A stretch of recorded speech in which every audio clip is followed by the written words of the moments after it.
వంటలకు ఇంతకంటే స్వచ్ఛమైన గానుగ నూనె మరెక్కడా దొరకదు. SRV naturals. ఆర్డర్స్ కై స్క్రీన్ పై నెంబర్ కి కాల్ చేయండి. బెంగళూరు రేవ్ పార్టీ తెలుగు రాష్ట్రాల్లో ప్రకంపనలు సృష్టిస్తోంది. ఆంధ్రప్రదేశ్, తెలంగాణతో పాటు బెంగళూరుకు చెందిన 100 మందికి పైగా ప్రముఖులు పాల్గొనడం, వారిలో టీవీ నటీనటులు, మోడళ్లు ఉండడం ఇప్పుడు సంచలనంగా మారింది.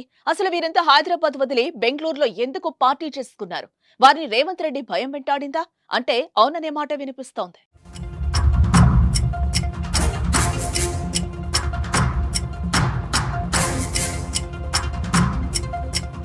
చాలా కాలం ఢిల్లీ, ముంబై, కోల్కతా వంటి నగరాలకు పరిమితమైన రేవ్ పార్టీలు గత కొంతకాలం కిందట హైదరాబాద్ కు కూడా అలవాటయ్యాయి.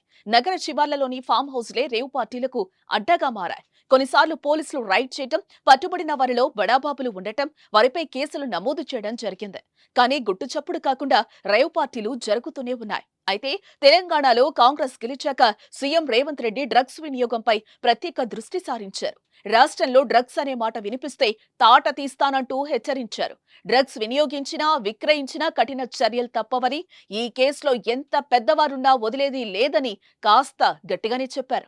సీఎం ఆదేశాల మేరకు హైదరాబాద్ పోలీస్ కమిషనర్ కొత్తకోట శ్రీనివాసరెడ్డి కూడా డ్రగ్స్ నిర్మూలనపై దృష్టి సారించి తాట తీస్తున్నారు. పబ్బుల్లో ఎప్పటికప్పుడు తనిఖీలు చేస్తూ సరైన చర్యలు తీసుకుంటున్నారు. పబ్లపై ప్రత్యేకంగా నిఘా పెట్టారు. ఎవరిని ఉపేక్షించడం లేదు. ఇటీవల శివారులోని ఫామ్ హౌజులలో తరచూ డ్రగ్స్ పట్టుబడ్డంతో పోలీసులు కఠిన చర్యలు తీసుకుంటున్నారు. దీంతో రేవ్ పార్టీలు హైదరాబాద్ నుంచి బెంగళూరుకు షిఫ్ట్ అవుతున్నాయి. ఈ క్రమంలోనే వాసు అనే వ్యక్తి తన పుట్టినరోజు పార్టీని బెంగళూరులో నిర్వహించినట్టుగా సమాచారం.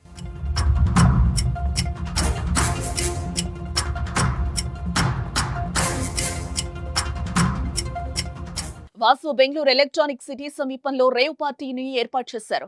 జిఆర్ ఫామ్ హౌస్ లో బర్త్డే పార్టీ ఇచ్చారు.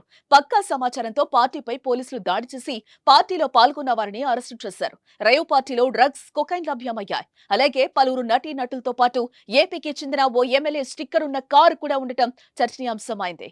ఈ పార్టీలో 30 మంది అమ్మాయిలు, 70 మంది యువకులు పాల్గొన్నారు. వీరంతా హైదరాబాద్ నుంచి బెంగళూరుకు విమానంలో తరలి వెళ్లినట్లుగా తెలుస్తోంది. ఈవెంట్ కోసం ఫామ్ హౌస్ నిర్వాహకులకు 30 నుంచి 50 లక్షల వరకు చెల్లించినట్టుగా తెలుస్తోంది. ఈ ఘటనపై కేసు నమోదు చేయడంతో విచారణలో కీలక అంశాలు వెలుగులోకి వచ్చే అవకాశం ఉంది.